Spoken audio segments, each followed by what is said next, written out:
Stairs instead of the elevator. Oh, that's a big one. That is a big one. It's funny. What is possible? And we have everybody at Graves Hall are 3 stories. Now, our stairs are a little steep, so I'll give us a little slack on that one. But when I first came to UE, I was about 250 pounds. I'm about 225 now, and I was an elevator guy. And I'm an exercise scientist, and I was an elevator guy. And I can't take the elevator unless it's absolutely necessary. Which most of the times it's not, but sometimes I do get lazy.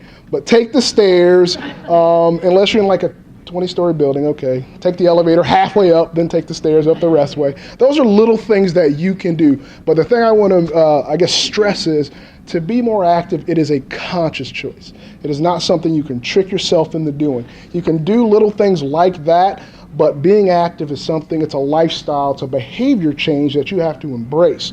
And then once you're more active, all of a sudden the benefits just come shining through and you go, you know what, I feel better. You're clear, you're more focused. And then you may say, oh, what is this exercise? Maybe I want to do this structured plan thing. And then you can come find someone like myself or my wife or individuals and say, you know what, I know about exercise, how do I put something together? And then you can I'm a big kettlebell fan. If you hadn't heard, that's going to be the new craze here. Big cannonball with a handle is basically what a kettlebell is, swinging that thing. It's great for my wife. She's got back issues she was a SEC champion shot putter, right, sitting back there. And it's really helped her back as far as her back problems, reducing that and that sort of thing. So are there any questions? That's all I really have. Are there any questions? Yes? Even if you had that pill, it wouldn't do for you what working out does emotionally. No, and I'd even touch on the different aspects exercise touches. Emotional. There's a study, or there's a story. Coach Fry, her coach actually tells. I'm gonna tell it if you don't mind. There was a guy who he was unhappy. He was overweight, out of shape. If I do it wrong, I'm sorry. And he decided, you know what? I'm going to kill myself. And I'm going to do it by exercising. I'm going to go outside, I'm going to exercise, because I know I'm so out of shape, if I just start running, I'll have a heart attack. I literally will have a heart attack out here. So he did. First day he ran, and he didn't have a heart attack. You can see where I'm going with that. So he's like, man, that didn't work out. Well, I'll do it tomorrow. So he goes back tomorrow, and he does it again. And he's not dying. It's like, man, I'm supposed to have a heart attack here. That's what they tell me will happen. Well, over time, you can see what's going to happen. All of a sudden, the things that exercise does, all the arousal, the different aspects that it touches emotionally, those sort of things. He just started feeling better. He started losing weight, and all of a sudden he went from wanting to kill himself to being happy about life. Now, whether that's a true story or not, I'm not sure. We're going to call him and ask him that. But it illustrates a very good point. Exercise does more than just make you healthy physically. It does more than just make you healthy physically. All right. There's one last thing I think I have in your packet. There's a questionnaire there. It's a lab actually from it's going to be our new health education 100 class, concepts of public health. I can't remember we changed the name, but it's barriers to physical activity. I'd ask, you don't have to do that now, but take that home and do it, because a lot of times when you look at physical activity, there are reasons people don't want to be active. Let's be honest, sometimes you don't want to pay, so financially. Well, you can do physical activity. I have solutions on the next page. There are things you don't have to pay to be physically active. There are family pressures. I know in the African American community, overweight and obesity is a big problem in our community, much more so than in other communities. And get family members to participate in that with you. Okay? There are time issues. That's probably the biggest. It's funny, college students give. I don't have enough time. All you do is go to school. What do you mean you don't have enough time? It's funny when you talk to college students about, I don't have enough time. But if it's a priority, if being healthy and being active is a priority, you will make time. Think about the things that are important to you. You make time for that.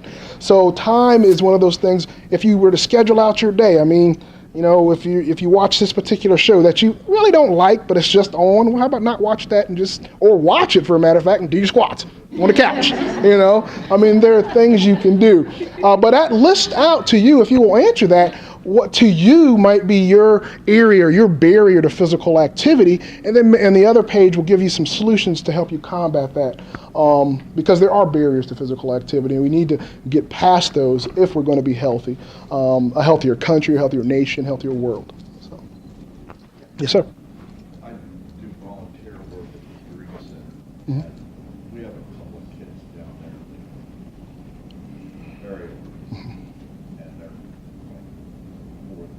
Yeah. How do you deal with it? And the one particular child I know of Yeah. with learning disabilities. Yeah. How do you deal with it?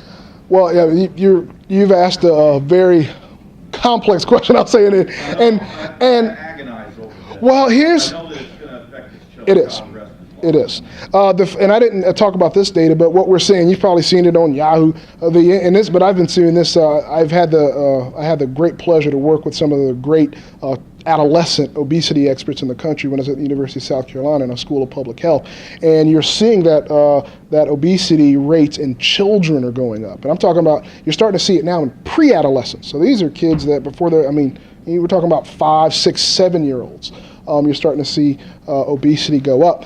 Now, how do you deal with that? Well, Amy actually talked about one of the only things to really combat obesity is diet changes. Exercise is a supplement to that. They need to be more active, but they've got to change that aspect of them. Generally, when you have a child who's obese, I think if one parent is obese, your child is 80%. 40% more likely to be obese. If you have two parents, they're 80% more likely to be obese. So a lot of times when you're dealing with a child, one of the best ways to do that, because they're young, is to try to change the behavior of the parents. Because if they don't change their behavior, it's going to be very difficult to get that behavior changed. That's one of the downsides I see of what I would call, and this our overemphasis on, I would say, science and math and reading and all that sort of stuff, and de-emphasis of the physical activity in the schools. Because there's a mind-body connection. We just said, being active, you're smarter. Well, we're getting rid of the health part, and we're trying to focus on the smarter part, and we're not getting any further ahead, it seems like. So I would argue that we need to, because you're seeing this in our children, that we need to get our children more active. One of the best ways of that they can do that is in the school setting, but we've got to get parents involved. I love video games. I love them. I'm a kid. I love video games. But get them outside. They got to play. They've got to be more active. You've got to make being active fun for children. That's the other thing. It's got to be fun. Play tag.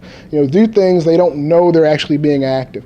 So with that child, when they're obese, you're at a whole different a different area. But I would start with the parents, behavior modification with them, then bring that to the children. Make them aware that their child will probably die early. That usually most parents, your child will probably 3 or 4 times more likely to die early because if he or she continues on that track. And that generally, some parents will go, I don't really like that. And because I don't think any parent wants their child to be that way. It's just, a product of whatever. So, any other? Yes. You might want to keep your eye. I just heard this last night on the radio on NPR. They are doing studies now with the thousands of children that are on medication for ADHD.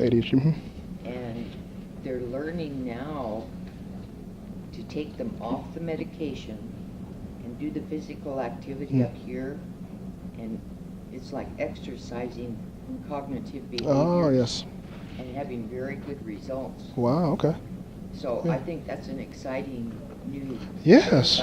The other thing I would say, it was very interesting to me that you never once used the word stress. The main thing that physical activity does is help control the stress level, which is the source of most illnesses. Yeah, well, and the one thing, I didn't use stress because a lot of time when people use the word stress, and the word that also follows right behind it real quickly is inflammation.